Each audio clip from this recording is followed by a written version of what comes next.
কয়লা খনির পাশে বাড়ি। ছোট বাচ্চা মনে করেন কয়লার ডাস কুড়াইতে যায়, ছোট্ট বোম পায়। পাওয়ার পর মনে করেন নিয়ে যায় খেলাইতে খেলাইতে ব্যাটারি দিয়ে দেওয়ার পর নেগেটিভ পজিটিভ একটা হয়, হাতের মধ্যে বাস্ট হয়ে গেছে, যা হাত মনে করেন কেটে ফেলতে হচ্ছে।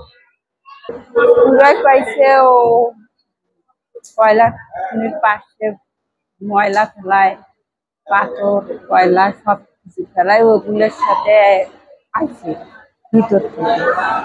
ও পুড়ে পাইছে, বাড়ি ধরিয়ে আসে।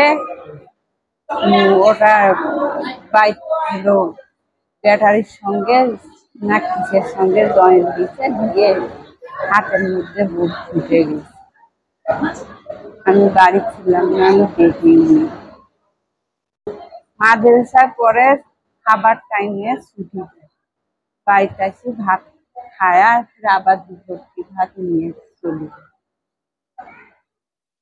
ওই মা যেখানে পরে মাদ্রাসা, সেখানে ওই খনির পাশে মাদ্রাসা।